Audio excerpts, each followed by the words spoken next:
People that try to make those hard and fast rules aren't musicians. They really aren't. You have to sound like this in order to be in this category of music. Rock and roll, well, what is that? I don't know. For decades, Linda Ronstadt's flawless image showed only talent and grace. No drama, no feuds, just crystalline vocals that moved thousands. That was the illusion. Behind her perfect smile lived a woman who kept score. Today, we reveal Linda's secret blacklist. 7 musicians she never forgave after deep betrayals that scarred her forever. These aren't minor disagreements, but stories of public humiliation and shocking betrayals from her closest allies. The names will stun you, from the drummer who used her as a stepping stone to the folk hero who called her activism fake before an entire movement. Most shocking isn't who made this list, but how perfectly she hid these feuds while maintaining her flawless image. Why did these stories finally come to light? The answer might surprise you. These aren't just betrayal stories. They're about survival in an industry determined to crush her. And first on that list, a man who forgot his roots the minute fame arrived. Number 1, Don Henley. Before the Eagles soared to fame, Don Henley was just Linda Ronstadt's grateful drummer. In the early 70s, she was the star, while he sat behind the kit, riding her success. She gave him his big break, but fame changed everything. As the Eagles took flight, Henley's humility vanished. The band that once opened for Linda now swaggered through Sunset Boulevard, with Henley acting like rock royalty. The relationship shattered in 1975 backstage at Universal Amphitheatre. Henley cruelly mocked Linda's career, saying she should stick to covers and let real songwriters speak. Linda didn't hesitate. She revoked his tour credentials immediately. Industry insiders whispered about Henley's unchecked arrogance. Stories circulated about cocaine-fueled tantrums and petty behaviour. One engineer revealed how Henley refused to record because Linda's name appeared above the Eagles on a poster. Another time, he stormed out of a benefit when his band wasn't the closing act. For Linda, the betrayal cut deep. She privately called him a climber who lost his soul chasing fame. She removed his photos from tour programs and froze when radio hosts mentioned his name. Her team had strict orders, no Henley music or mentions allowed in her presence. But Henley's betrayal was just the beginning. The next musician on Linda's blacklist crossed a line so shocking, it happened before hundreds of witnesses, becoming instant rock legend. Number 2, Neil Young. It was 1976. A benefit concert for farm workers brought together rock legends Linda Ronstadt and Neil Young, both known for their music and activism. For Linda, this wasn't just a cause, it was personal. Her Mexican heritage connected her to migrant workers' struggles, despite facing backlash from fans who wanted her to just sing. Backstage at Oakland Coliseum, Linda approached Neil about collaborating on a protest anthem. His response stunned her. "Maybe stick to your pretty ballads," he sneered. "Leave the real fighting to those of us who've been in the trenches." The room went silent as Linda walked away, speechless. Neil's betrayal didn't stop there. He pushed her set to an earlier time slot and vetoed her song choices, claiming they lacked authenticity. He even talked over her during planning meetings. After the show, Neil delivered the final blow. He told Rolling Stone, "Some people show up for the spotlight, not the struggle. I think we all know who's really committed." This attack devastated Linda, who'd been fighting for farm workers long before it was trendy. "He took something sacred and made it ugly," a friend later revealed Linda saying. "He turned activism into a competition." Linda implemented what her team called the Young Rule, never again appearing at events with Neil. Privately, she called him the movement's gatekeeper, brilliant but bitter, appointing himself judge of others' commitment. Linda had faced harsh reviews and industry sexism before, but this betrayal cut deeper than any criticism. Yet if she thought Neil's betrayal was painful, what came next would shake her to her core, a studio confrontation with a musical genius whose cruel words would leave her questioning everything she'd built. Number 3, David Crosby. The golden haze of Laurel Canyon wasn't just music, it was family. Linda Ronstadt and David Crosby shared something special. Their voices intertwined at Canyon parties, like they were destined to harmonize together. She admired his genius for arrangements. He respected her heart-cracking talent. But by 1978, the Canyon's warmth had cooled. During a session, Linda requested a simple half-step key change. Crosby didn't just refuse, he humiliated her.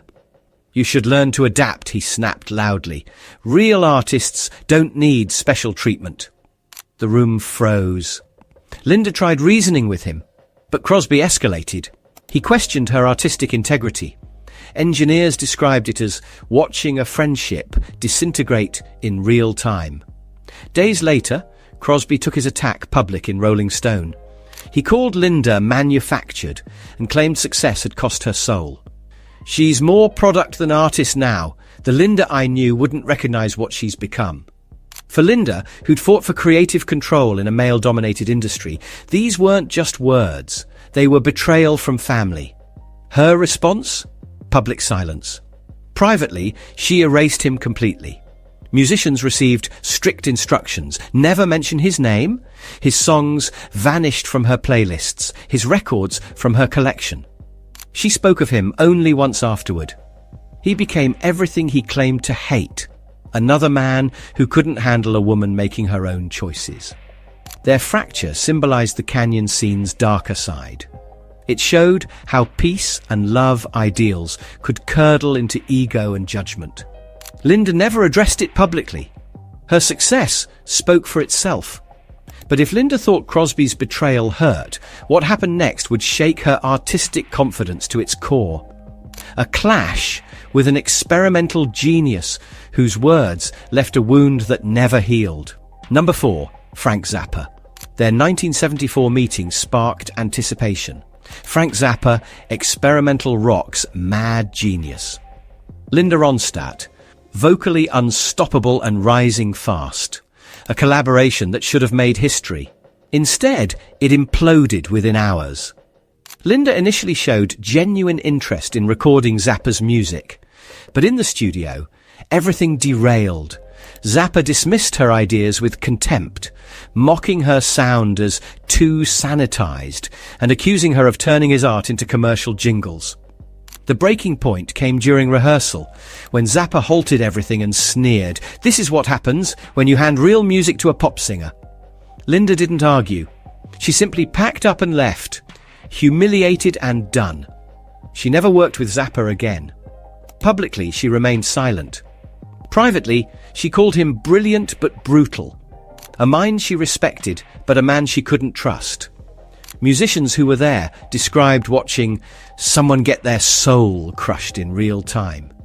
For Linda, this wasn't just a bad day. It was about genius using cruelty as a weapon. The incident left her questioning her artistic instincts for months. Studio engineers still recall the chilling atmosphere, one moment witnessing history, the next watching one of rock's most powerful voices silently exit. But creative clashes with difficult artists were one thing. What came next cut deeper.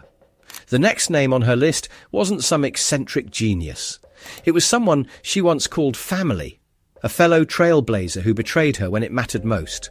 Number 5, Elvis Costello. Cleveland, 1979. A major festival brought together music legends and rising stars. Linda Ronstadt stood at her commercial peak, commanding respect after multiple chart-topping albums. Among those watching was Elvis Costello, punk's intellectual rebel with something to prove. What happened next shocked everyone. In front of reporters, Costello sneered that Linda's music was merely background music for suburban housewives.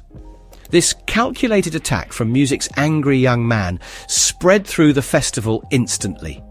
When Linda confronted him backstage, Costello, drunk and arrogant, doubled down. "Your music is what happens when talent gets comfortable. At least I'm saying something that matters." Then he walked away without remorse. For Linda, this moment revealed a painful truth about the changing industry. To her inner circle, she confided, "He mistakes meanness for honesty." That's not rock and roll. That's just being a jerk with a microphone. The warm, collaborative Laurel Canyon spirit was dying. In its place came calculated personas built on tearing others down. Yet even this bitter encounter paled compared to what awaited Linda next. While Costello's insult was public and pointed, her next betrayal came from someone whose voice should have blended perfectly with hers. But ego turned a dream collaboration into her worst studio nightmare. Number 6, Jim Morrison. While Neil Young's betrayal cut deep into Linda's activist spirit, years earlier she had faced an even more disturbing encounter with rock royalty. This incident would shape how she handled men in the industry for decades to come. It was 1969. The summer of love had faded, but chaos reigned. The Doors were on fire, and Linda Ronstadt was fighting for recognition in a male-dominated industry. At a private whiskey-a-go-go after-party, their worlds collided when an intoxicated Jim Morrison spotted her. Several drinks in, shirt half open, Morrison staggered through the crowd. He impulsively pulled Linda on stage. Without warning, he lunged for a kiss. Linda jerked back. Morrison stumbled, nearly toppling equipment as the crowd froze in shock. Though never captured on film, this moment became underground legend, whispered backstage for years. Morrison never apologized. Instead, he mocked her in a radio interview, calling her sweet but spineless and forgettable. Linda kept quiet publicly. Privately, she told friends Morrison was a brilliant wreck who poisoned everything around him, the embodiment of the industry's toxic masculinity. This incident changed Linda's approach. She became selective about male collaborators. She brought her own security to events. She developed what friends called her Morrison radar for spotting entitled behavior. Years later, when asked about difficult men in rock, she simply stated, "I learned early to recognize the difference between artistic intensity and dangerous ego." This early career lesson would serve her well, as she faced more sophisticated forms of disrespect. Morrison's behavior was physically threatening. The next confrontation would prove even more painful. An artist whose musical genius seemed destined to mesh with hers, yet whose arrogance would turn a promising partnership into creative warfare. Number 7. Paul Simon. In 1982, what should have been a perfect collaboration between Paul Simon and Linda Ronstadt quickly soured. The respected songwriter and the genre-defying vocal queen's partnership sparked industry excitement, but behind studio doors, a nightmare unfolded. Simon immediately dominated the sessions. He interrupted takes to correct notes that needed no fixing. He'd stop the tape mid-phrase constantly, one studio engineer revealed. Linda would nail a take that had everyone smiling, and Paul would shake his head and say, "Let's try again," but this time with actual feeling. Their chemistry collapsed under his ego and condescension. The most devastating blow came when Simon told her, "Maybe stick to covering other people's songs. That's what you do best anyway." These words cut deep for an artist fighting for serious recognition. Linda silently gathered her things and walked out. The next day, her manager cited creative differences for her withdrawal. Industry speak for a soul-crushing experience. She privately vowed never to work with Simon again. Friends noticed how she'd tense whenever his songs played on radio. It wasn't about the music anymore, a bandmate confessed. It was about dignity. Linda could handle criticism, but not disrespect disguised as artistic direction. While Morrison's attack had been physical and crude, Simon's intellectual dismissal wounded her differently, but just as painfully. His words questioned the very essence of her artistic identity, something she had fought to establish for years. This would be the last time Linda allowed a male collaborator to define her worth as an artist. Why Linda finally speaks. 7 names, 7 betrayals, one woman who kept it all locked away for decades. From Henley's ego to Morrison's humiliation, Linda Ronstadt faced an industry where being a talented woman made her a target. What's remarkable? Her silence. No tell-alls, no revenge songs. While others built careers on drama, she let her music speak instead. These stories have emerged over decades, through interviews with band members, studio personnel, and industry insiders. Linda herself has rarely addressed these conflicts directly. In her 2013 memoir, Simple Dreams, she focused primarily on the music, while briefly touching on industry challenges. Why are these stories coming to light now? As Linda battles progressive supranuclear palsy, which has ended her singing career, music historians have begun reassessing her impact. These weren't petty disagreements. They were defining moments that shaped her survival and success. In an era when women were expected to smile and take it, Linda built boundaries that protected her art and dignity. Her success became her ultimate response. She won 11 Grammy Awards, sold over 100 million records, and became the first female artist with 5 consecutive platinum albums. The graceful, drama-free Linda wasn't avoiding conflict. She mastered it on her terms. Perhaps that's her most powerful legacy. She never let the betrayals define her story. Which betrayal shocked you most? Henley's arrogance, Morrison's public humiliation, Simon's cold perfectionism? Was Linda's silence weakness or strength? Comment below.